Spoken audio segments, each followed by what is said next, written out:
Ukraine को MiG-29 F-16 देने पर चर्चा है। यूक्रेन की एयरफोर्स को ताकतवर बनाने का प्लान तैयार किया जा रहा है। रोमानिया में नेटो देशों की मीटिंग चल रही है और उसमें क्या बातचीत चल रही है, ये सबसे पहले टाइम्स ऑफ भारत आपको बता रहा है।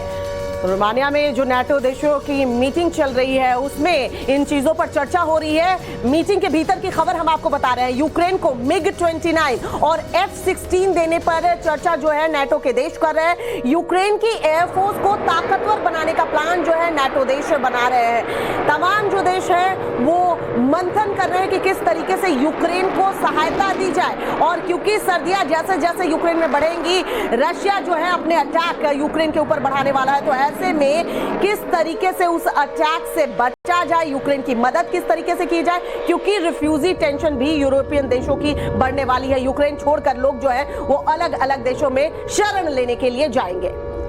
बिल्कुल, तो देखिए एक तरफ मीटिंग चल रही है और ऐसे में नेटो मीटिंग के अंदर की खबर की पूरी जानकारी आपको विस्तार से बताते हैं। आखिर इस बैठक में क्या कुछ निकलकर सामने आ रहा है, आप भी जरा जान लीजिए। नेटो मीटिंग के अंदर की खबर हम आपको बता रहे हैं। प्रीति, बिल्कुल देखिए, यूक्रेन का एयर अटैक सॉलिड करने की प्लानिंग है। इसके अलावा यूक्रेन को MiG-29 और F-16 देने पर मंथन किया जा रहा है क्योंकि ये काफी ज्यादा पावरफुल है। Hitech air to surface missile देने पर चर्चा की जा रही है। ये मिसाइल जो है वो यूक्रेन को सौंपी जाए। जर्मनी ने पैट्रियट डिफेंस सिस्टम ऑफर पहले ही कर दिया है यूक्रेन को। यूक्रेन को टैक्टिकल फाइटर जेट देने की प्लानिंग की जा रही है। ये तमाम जो नेटो देश है बिल्कुल मीटिंग में ये चर्चा कर रहे हैं प्रीति की कैसे यूक्रेन को जो है मजबूत करना है। तो देखिए, यूक्रेन की जो एयर डिफेंस सिस्टम है उसको मजबूत करने पर नेटो मंथन कर रहा है, चर्चा किया जा रहा है। क्योंकि सबसे पहले कोशिश यही है कि यूक्रेन को बचाया जाए और किसी देश को कहते हैं कि अगर उसकी जो सैन्य क्षमता होती है वो बहुत ज्यादा स्ट्रांग होती है तो देश काफी मजबूत होता है। और इसीलिए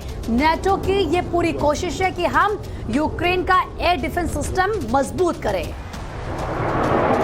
दुनिया का सबसे ताकतवर सैन्य संगठन जिन हथियारों को यूक्रेन को सौंपने पर चर्चा कर रहा है, आखिर उनकी खासियत क्या है ये भी हम आपको बताते हैं। और आपको बताते हैं कि कैसे बैटलफील्ड में ये हथियार रूस को मुकाबला कर पाएंगे, उससे मुकाबला कर पाएंगे। सबसे पहले बात हम MiG-29 की करते हैं।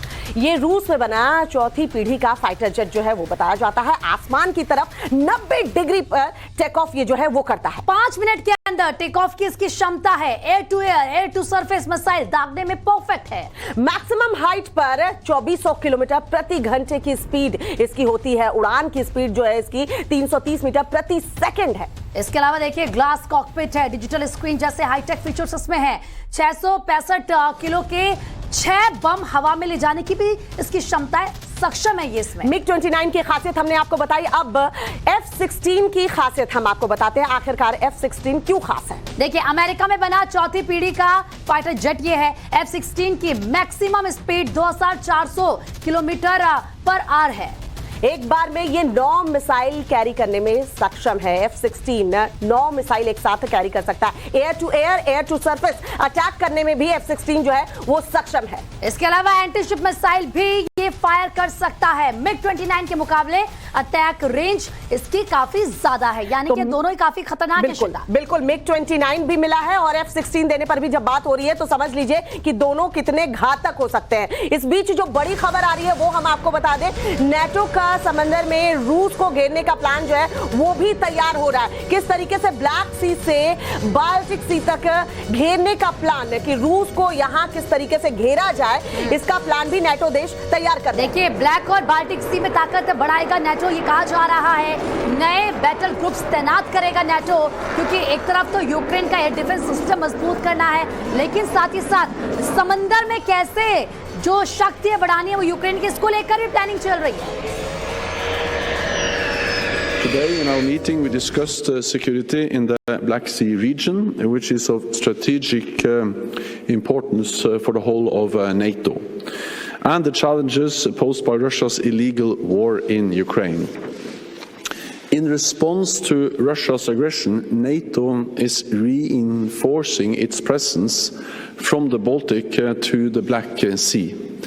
We have set up new battle groups. तो नए बैटल्स ग्रुप को तो देखिए, सर्दियों में यूक्रेन का तापमान 0 डिग्री से भी नीचे रहता है, यानी कि सोचिए 0 से नीचे क्या ठंड वहां पर होती होगी। दिसंबर जनवरी में तापमान माइनस में रहता है। आपको बता दें, रूस के विंटर वेपन में यूरोप की टेंशन क्यों बढ़ने वाली है। सर्दियों को हथियार की तरह रूस जो है इस्तेमाल करने वाला है, ये क्लियर है, ये पुतिन जता भी चुके हैं। यूक्रेन की पावर ग्रिड पर और हमले करेगा। पहले ही ज़ैपोरिज़िया पावर प्लांट और तमाम पावर प्लांट्स को अटैक कर रहा है। यूक्रेन की पावर इंफ्रास्ट्रक्चर को ध्वस्त कर देगा रशिया। और देखिए, रूस युद्ध हार रहा है, इसीलिए पावर ग्रिड पर वो अटैक कर रहा है। ज्यादा से ज्यादा नुकसान यूक्रेन को पहुंचाना है। पावर इंफ्रास्ट्रक्चर ध्वस्त होगा तो लोग यूक्रेन से भागेंगे। जब बिजली नहीं होगी, लोग क्या करेंगे? शरणार्थियों के लिए तैयार रहे यूरोपीय देश, ये नेटो ने कह दिया है, क्योंकि वो समझ रहे हैं जो स्थिति यूक्रेन में इस वक्त हो रही है, लोग क्या करेंगे, लोग कहां का रुख करेंगे? जाहिर सी बात है, लोग यूक्रेन छोड़ेंगे और सर्दियों को हथियार की तरह रूस इस्तेमाल करेगा। ये बात अब जगजाहिर हो चुकी है।